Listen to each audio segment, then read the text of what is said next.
Everyone, this is me Sadia है और मैं आपके लिए लेके आई हूँ रिमेनिंग मंथ ऑफ मई की रीडिंग, जो कि शुरू होता है 15 मई से 31 मई तक। ये रीडिंग होगी साइन ऑफ एक्वेरियस के लिए। सो देखते हैं एक्वेरियंस के लिए बाकी का महीना कैसा रहेगा। रीडिंग जो है वो मैं रिकॉर्ड कर रही हूँ 20 तारीख को, जो कि आज है। सो कुछ लोगों के लिए जो हम फर्स्ट 2 कार्ड्स पिक करेंगे, हो सकता है उसमें जो एनर्जीज आ रही हों वो ऑलरेडी आप अपनी लाइफ में एक्सपीरियंस कर रहे हो। सो स्टार्ट करते हैं, देखते हैं एक्वेरियंस के लिए क्या आने वाला है इस बाकी के महीने में। शफल करते हुए रिमाइंड करवाऊंगी कि ये एक जनरल रीडिंग है, सबके साथ मैच कर भी सकती है और नहीं भी। सो जो चीज़ें आपकी लाइफ में आपकी सिचुएशन से मैच करती हैं, आप उन मैसेजेस को पिक करो और बाकी सबको छोड़ दो। पर्सनल रीडिंग्स अगर आप पेपॉल के थ्रू पेमेंट करके बुक कराना चाहते हो तो आप करवा सकते हो। ईमेल आईडी डिस्क्रिप्शन बॉक्स में आप चेक कर सकते हो। और इसके अलावा अगर कोई और पेमेंट मोड अगर आप चूज़ करना चाहते हो तो फ़िलहाल मैं कोई और पेमेंट मोड पे रीडिंग्स जो है उनकी रिक्वेस्ट नहीं ले रही। सो पेपॉल पेमेंट के थ्रू अगर पेमेंट हो सकती है देन ओनली आप मुझे रीच आउट करो, ताकि आपका टाइम भी सेफ हो और मेरा भी। सो स्टार्ट करते हैं, देखते हैं एक्वेरियंस के लिए कैसा रहने वाला है बाकी का महीना। Let's begin. The emperor, pair of white, king of pentacles,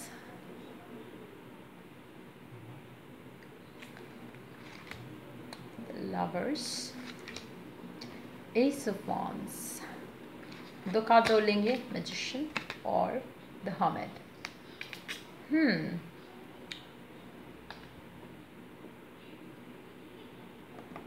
Let's take 2 more cards. Okay.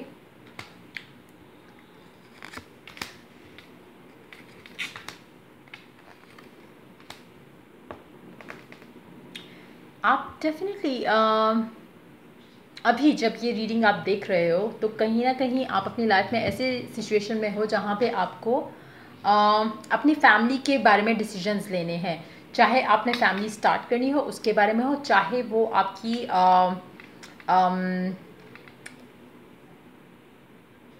It's like कि आप अपने फ्यूचर के बारे में सोच रहे हो। अभी जब आप ये रीडिंग चेक कर रहे हो, आप प्लान कर रहे हो कि फ्यूचर में आप अपने आप को कहाँ देखते हो, अपनी फैमिली को कहाँ देखते हो। अगर आप मैरिड हो, अनमैरिड हो, आप अपना फ्यूचर प्लान करना चाह रहे हो, देखना चाह रहे हो कि आप इस टाइम में, स्पेशली जब आप 15 से हो सकता है 20 तारीख या 21 तारीख तक आपके माइंड में एक प्लानिंग चल रही हो, एक गोल्स आप अपनी लाइफ के लिए सेट कर रहे हो, काफ़ी सोच रहे हो, काफ़ी ज़्यादा उसके अंदर डिटेल में जा रहे हो कि अगर मैं यहाँ पे शिफ्ट होऊंगा या मैं यहाँ पे जॉब करूँगा या मैं ये बिज़नेस स्टार्ट करना चाहूँगा। काफ़ी हद तक आप अपने लाइफ के बारे में, अपने फ्यूचर के बारे में सोच रहे हो। जहाँ पे बात आती है आपकी चॉइसेस की कि क्या चॉइसेस आपको बनानी पड़ेंगी जो आपको आपके उस गोल के करीब लेके जाएंगी, वहाँ थोड़ा कन्फ्यूजन है। वहाँ पे आपको जो चीज़ें चूज़ करनी है आप वो चूज़ करने के लिए रेडी भी नहीं हो, उनके बगैर आप आगे चल भी नहीं सकते। कहीं ना कहीं आपके माइंड में एक इमेज है कि ये मेरा फ्यूचर इस तरह का मुझे चाहिए, परफेक्ट इमेज आपके जहन में एक चीज़ है, लेकिन आप क्या ऐसा कर रहे हो, क्या एक्शन ले रहे हो उस फ्यूचर को हासिल करने के लिए, वो क्लैरिटी आपको नहीं है।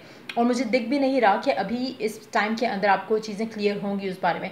कहीं ना कहीं आपको फाइनेंशियल इश्यूज रहने वाले हैं इन प्लान्स को कंसिडर करते हुए।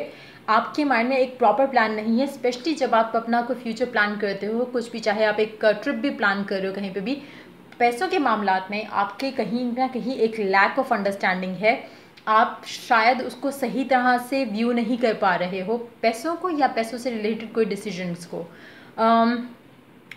और वहाँ मतलब ये एक एरिया ऑफ योर लाइफ रहेगा जिसमें आपको टेंशन्स आएंगी। अगर आप ऑलरेडी किसी रिलेशनशिप में हो और वहाँ से आप निकलना चाहते हो तो कहीं ना कहीं आपके पैसों की सिचुएशन इतनी अच्छी नहीं होगी कि आप उस रिलेशनशिप से निकल सको। अगर आप अपना फ्यूचर देखते हो कि क्या मैं इस इंसान के बगैर रह सकता हूँ या रह सकती हूँ, तो आपके शायद पैसों के मामला जो है वो सेपरेट ना हो सकें, जिसकी वजह से आपको इस कनेक्शन में रहना पड़ेगा। कहीं ना कहीं आपकी लव लाइफ के डिसीजंस जो है वो डिले होंगे because of the money situation. पैसों के मामला की वजह से आपके लव लाइफ के डिसीजन डिले हो सकते हैं।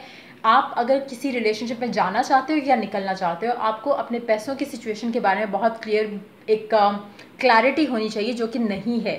हो सकता है आप किसी को लाइक करते हो, आप अपना फ्यूचर देख रहे हो उस इंसान के साथ, लेकिन फिर से वही बात कि कहीं ना कहीं आप एक चीज़ मिस आउट कर रहे हो कि प्यार से, जैसे एक डायलॉग होता है कि प्यार से ज़िंदगी नहीं चलती है, तो आपको एक चीज़ सोचनी पड़ेगी कि अगर आप इससे शादी करते हो तो आपका फ्यूचर क्या होगा, आप पैसों को लेके किस तरह से आगे चलोगे। कहीं ना कहीं आपका डिसीजन जो है वो पैसों और लव लाइफ से रिलेटेड एक एक मिसमैच रहेगा। आप शायद शादी एक इंसान से करना चाहते हो, लेकिन जब पैसों के मामलात आते हैं तो शायद वो फाइनेंशियली स्टेबल नहीं है, ना ही आप इतना फाइनेंशियली स्टेबल हो कि आप उस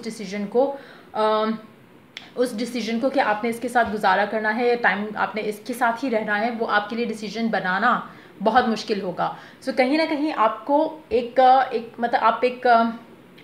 आप ख्वाब आप एक सजा रहे हो इस इंसान को लेके, लेकिन आप ये चीज़ मिस आउट कर रहे हो कि खाली उस चीज़ से आपकी लाइफ नहीं चल सकती।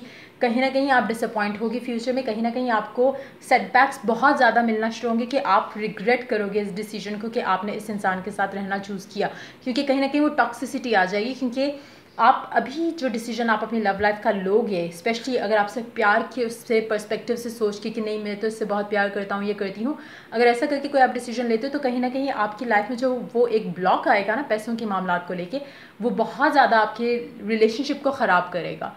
सो उस चीज़ से बचने के लिए आपको चाहिए कि अभी आप अपने आप ऊपर फोकस करो, और जो भी इंसान है जिसमें आप इंटरेस्टेड हो उसको भी चाहिए कि वो अपने ऊपर फोकस करे। पहले इंडिविजुअली आप एक ऐसी सिचुएशन में आ जाओ जहाँ पे आप दोनों अपनी लाइफ को अच्छे वे में आगे लेके चलो, देन आप शादी के बारे में अपने रिलेशनशिप को आगे लेके चलने का सोचो। अगर आप ऑलरेडी मैरिड हो और आप किसी रिलेशनशिप से निकलना चाह रहे हो तो पहले आप अपने आप को इंडिपेंडेंट करो उस फाइनेंशियली, और देन एक डिसीजन लो। क्योंकि अगर आप विदाउट सोचे समझे एक डिसीजन लेते हो, स्पेशली पैसों के मामलात के बारे में, आपका जो भी डिसीजन होगा वो आपको बहुत सोच के लेना है। इवन अगर आप इकट्ठे भी कोई चीज़ प्लान करो कि हाँ हम फ्यूचर में यहाँ चले जाते हैं वहाँ चले जाते हैं, लेकिन मेक श्योर कि आप अपने सारे पैसे जो है वो इस तरह की चीज़ों में वेस्ट नहीं करो, क्योंकि आपको फाइनेंशियल इश्यूज़ आएंगे। जो भी अभी आप डिसाइड कर रहे हो उसमें मेक श्योर कि आपने एक प्रॉपर रिटन प्लान के साथ आप मूव फॉरवर्ड करो, क्योंकि आपको रिग्रेट होगा पैसों के मामलात को लेके। आप कहीं ना कहीं रिग्रेट फील करोगे कि काश मैंने ये पैसे यहाँ पे इस तरह से नहीं इन्वेस्ट किए होते, या काश मैंने पैसे अर्न किए होते इतने ताकि मैं एक चीज़ को अच्छे से मैनेज कर सकता या कर सकती। तो जो भी डिसीजन है आपकी लाइफ का, उसमें कहीं ना कहीं आपके पैसों के मामलात को लेके जो डिसीजंस आप कनेक्ट कर सकते हो दोनों चीज़ों को, वहाँ पे आपने बहुत ध्यान से कोई डिसीजन लेना है। मेक श्योर कि आपके पास पूरी पिक्चर है, जो भी आप प्लान कर रहे हो फ्यूचर के बारे में, अपनी लव लाइफ के बारे में, शादी के मामलात में, जो भी चीज़ है, मेक श्योर कि आपके पास पूरी पिक्चर है कि आपकी फाइनेंसिस को लेके आगे क्या मसले मसाइल होने वाले हैं। क्योंकि इनिशियली आप वो चीज़ रियलाइज़ नहीं करोगे, इनिशियली आपको लग रहा होगा कि शायद प्यार इज़ इनफ और आप शादी कर लोगे and then you can figure out, लेकिन ऐसा नहीं होगा। फ्यूचर में जाके मसले खड़े हो जाएंगे इस रिलेशनशिप में। तो मेक श्योर कि आप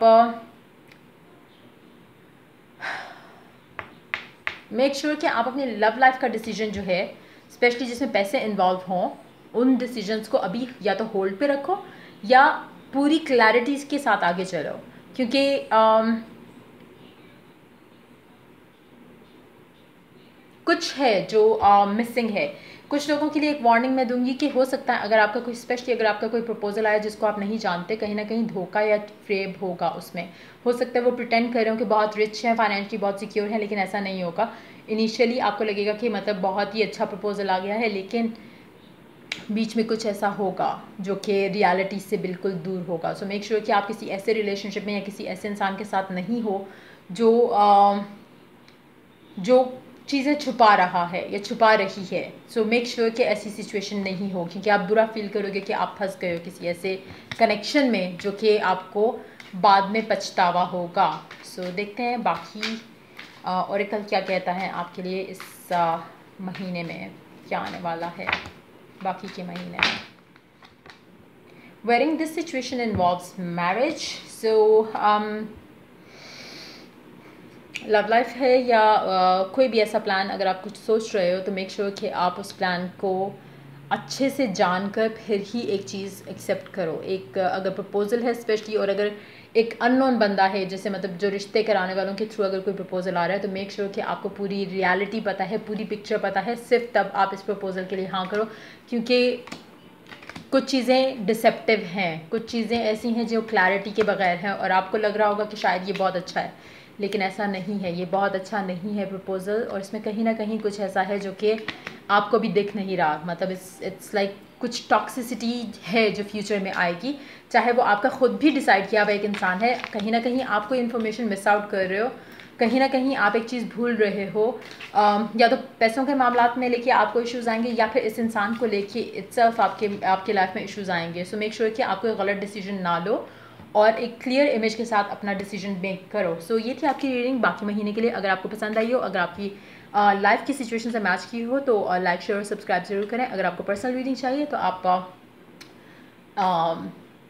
email ID पे रीच आउट कर सकते हो। Till I do the next reading for you guys, take care, bye bye.